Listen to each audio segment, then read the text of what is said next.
So my name is Dr. Farnon Ellwood, and I'm a tropical ecologist by training. I work on tropical rainforests.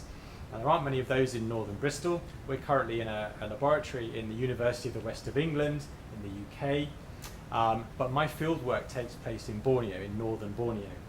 And I'm an evolutionary ecologist, so I ask questions about the evolution and the relationships between plants and animals, whether that's trees and insects in Borneo, or it could be relationships in agricultural land, asking agronomy questions in the UK about microbes and plants in the soil.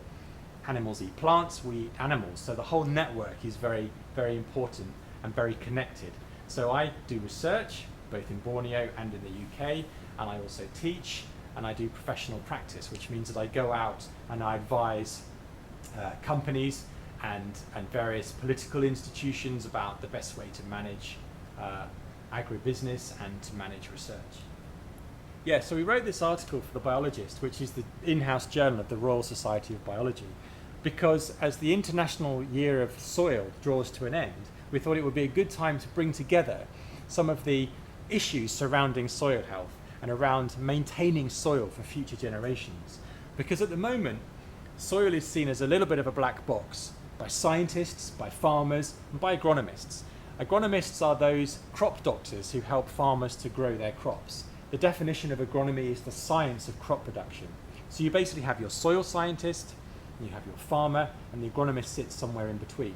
And with my contacts in agronomy, we wanted to just draw attention to the amount that soil is kind of taken for granted a little bit by everyone, because it's not very well understood, and we wanted to unlock some of the secrets of the soil.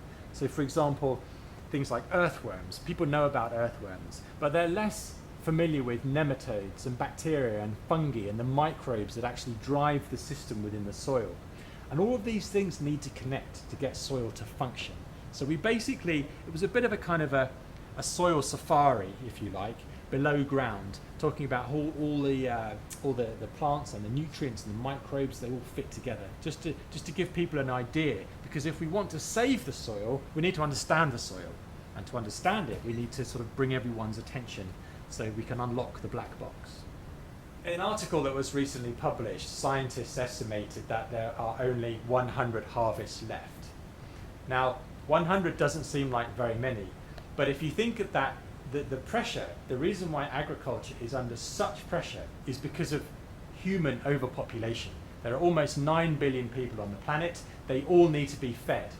The problem is that the last 100 years, as we already know, is not representative of the situation that we're in now.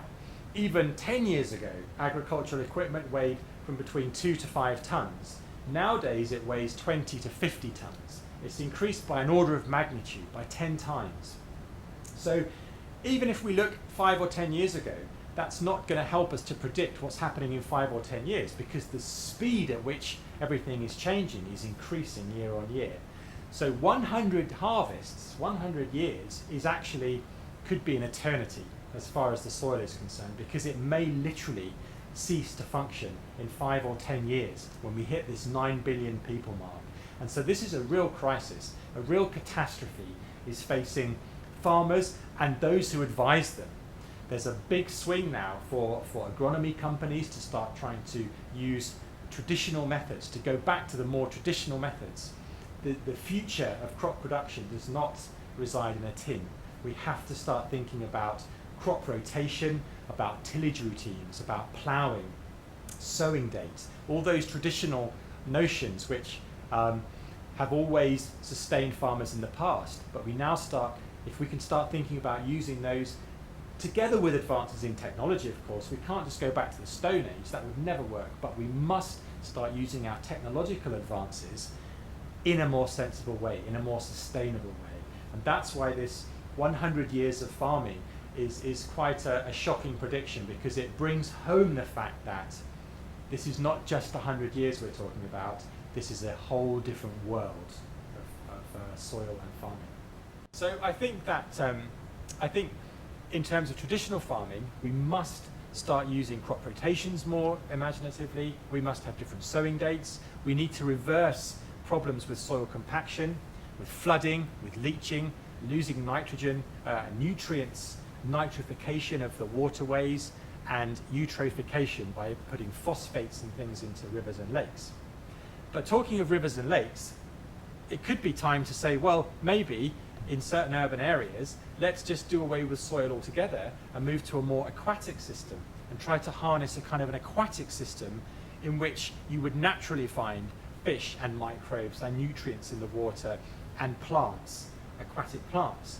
So in this way, we would actually be harnessing a natural system to produce food, to feed an urban population, say, but that food will be produced within the urban environment.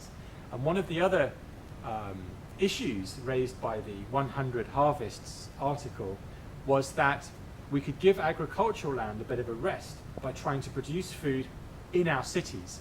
And in many areas, parklands and city environments, the soil is actually richer than a lot of the soil in our agricultural areas now, which are becoming quite denuded. So this is a kind of an interesting idea that we take a step back from the soil, we remove soil from the equation, we focus on a natural aquatic environment, and we try to produce some of our food in our urban environments to take pressure from the space and the intensity of the traditional farming system.